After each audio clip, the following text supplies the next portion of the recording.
With Nintendo, what's going to happen for the rest of 2026 and in 2027? When will the next big 3D Mario game actually be releasing? Well, today, guys, we got some brand new information. I guess you could say that this is technically a leak, mainly because, the next 3D Mario game, we have covered some rumors and some leaks recently about when this game should be coming out, and just the basic fact that it is in the works and Nintendo knows what they are doing with the next 3D Mario game. And let's talk about this next Zelda Direct and when they actually should be doing the next general Nintendo Direct. We actually got a lot to cover in today's video. Some more Nintendo updates and stuff later on. So make sure to stick around because this is a very, very information heavy video. Alright, before we hop into that, please subscribe to the channel. Help reach my goal of 9,000 subscribers. We're getting so close. Let's see if we can hit our goal today of 10 subscribers. Let's hop right into it. Let's just start off with the Mario stuff. So somebody did respond to a post from Central Leaks relating to Pokemon Winds and Waves, which I do have a main channel where I talk about all things Pokemon. And this post specifically was just talking about how Winds and Waves is planned to release in September of 2027. However, somebody did respond to that saying, a September release means this probably won't be Nintendo's only tentpole release in the fall next year.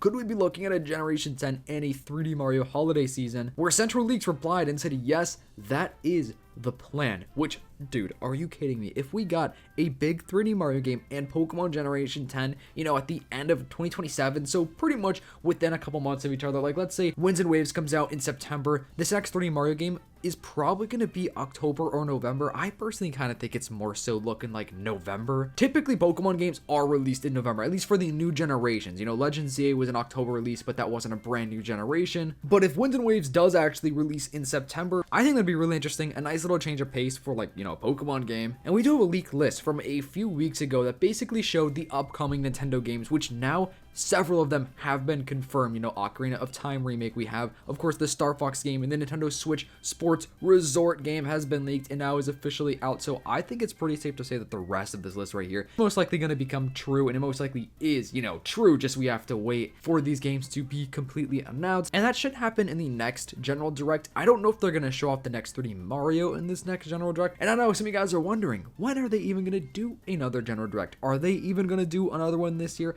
My personal theory is yes, and I know a lot of other people have been saying that as well. I'm pretty sure most people think that we will have another General Direct this year because of the fact that the Direct we did have was pretty good, but it almost didn't show enough for the future, 2027 releases. So I think we're gonna get another Direct probably in September-ish of this year specifically that will showcase more of the 2027 release side of things. So that would be maybe the reveal of this next 3D Mario game, which would line up because they do announce games a year ahead of schedule pretty frequently. They don't do that all the time, but frequently, I guess I could say that. I'm pretty sure Splatoon Raiders was announced over a year ago. Tamagotchi Life with Mike Odyssey posting something that was literally exactly my thoughts essentially, which is very ironic because I was thinking about this all this morning and then I go on Twitter, I'm like, yo, okay, this dude read my mind. He says, with Splatoon Raiders Direct happening June 30th, I'm close to 100% sure that the Zelda Direct happening close to early or mid-July. Then we're going to be followed with a partner indie Direct in August, and then a September Direct focused on 2027 with an awesome graph here, basically just showing that off, which I think he's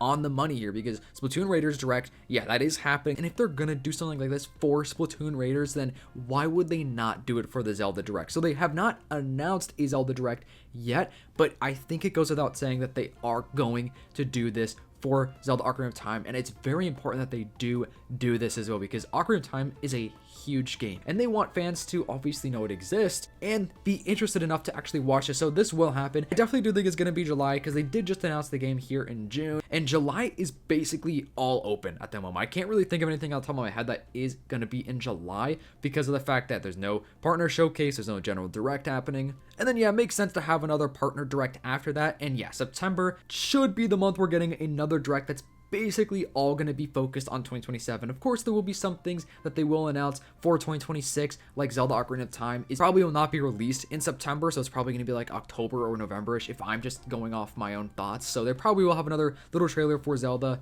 and some other little secrets probably within that. And this direct very well could actually be what reveals the next 3D Mario game. This is a game that they're gonna really want to hype up ahead of time, because sure, with Zelda, this game's coming out this year and they announced it this year. It's gonna be relatively short, release from announcement date. So we went half of this year with no general direct, right? And if you think about 2027, I just don't see them doing a direct, in a one entire year from now, and then that's where they show off the 3D Mario game. So I think we will get the first announcement for that 3D Mario game here in September, and it may honestly just be a teaser, just like the Zelda Ocarina of Time teaser, because we didn't really see much, but guess what? We know it exists now, and we are hyped for that. So I think it's going to be a very similar thing with Mario, where it's going to most likely be a teaser for the game, but the announcement of it nonetheless. I would love to know your thoughts about that, because I think it's just a very interesting topic that, we have the 3D Mario game kind of leaked in the sense that we don't know what it's going to be called. We don't really know anything about it other than the fact that it should be releasing in 2027, and a holiday release does make sense to come out after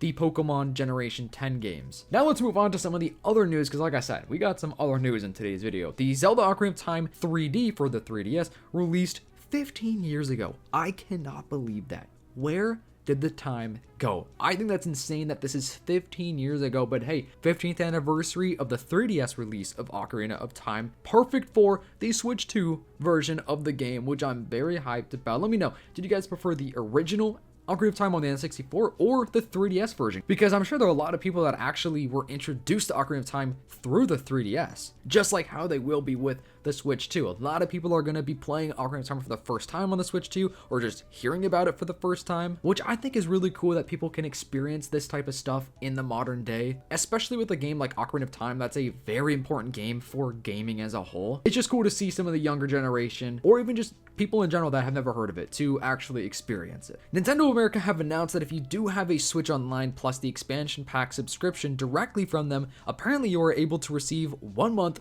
for free. If that sounds interesting, head here to activate the offer and then purchase the 12-month membership. You have until the 28th of July to make the decision. If you have a Switch 2, then the expansion pack also gives you access to the GameCube games, though we could do with a few more of those. Yeah, definitely could have some more GameCube games, but this is through My Nintendo News, so if you guys would like to click that specific link, or you could just Google it. Nothing crazy. I mean, 1 month isn't anything that insane, but hey, it's kind of nice for the people that can claim that. The Switch and the Switch 2 updated to version 22.5, which basically added Dutch and Russian to the text-to-speech languages and accessibility, general system stability improvements to enhance the user experience. For the Nintendo Switch, the eShop layout has been redesigned apparently, which I have not seen this yet personally. The eShop color will now reflect the theme color if your theme in the system settings is set to basic dark, which when are we going to get like fully custom themes for just the UI of the Switch and the Switch 2? I really hope that happens. User verification PIN can now be used when accessing the Nintendo eShop using the saved payment methods. Added the ability to rewind 10 seconds forward or backwards with ZLZR when watching a full screen video in the news or the eShop. General system stability improvements. Nothing very insane, but I do hope we get an overhaul of the UI, like the homepage of the Switch 2 and the Switch, just to make it more unique. I don't know, man. I've been wanting that for years and years. I'm shocked they never did that for the Switch, but now that the Switch 2 is out, I feel like they would want to do that, especially just to set the Switch 2 a little bit apart from the Switch even more, because the Switch 2 still, in my opinion, is basically a Switch Pro. So to be able to have like, custom home themes, or just, I don't know, a little bit more customization, or even just making it a little bit more unique would be fantastic in my eyes. Super Mario Bros. 1, 2, and 3 free roam tracks were added to the Mario Kart world on Nintendo Music. Basically just saying that Nintendo have been releasing more music on the Nintendo Music app, which is really interesting. Let me know, do you guys use this? I personally have not downloaded the app or tried it out yet, but I don't know, maybe I should, put on some Nintendo tunes while I'm driving. That might go kind of crazy if I'm listening to some Mario Kart soundtracks. Will it make me feel like I'm actually in Mario Kart? I don't know. I don't know. Anyway, thank you so much for watching today's video. Let me know how you're feeling about this X3D Mario game, when you think it's going to come out. I personally do think it's going to be 2027. And speaking of 2027 and Mario Kart World, the DLC for Mario Kart World should actually be dropping in 2027 as well, which I don't necessarily think could be something they would announce during this next direct. I think that may actually be something that they're going to announce during the next summer direct in 2027, so maybe like June or July of next year, or who knows, maybe a little bit earlier. But yeah, there is a DLC for Mario Kart World eventually. Hope you guys have a fantastic day. Subscribe to the channel if you haven't already. I'll see you in the next one.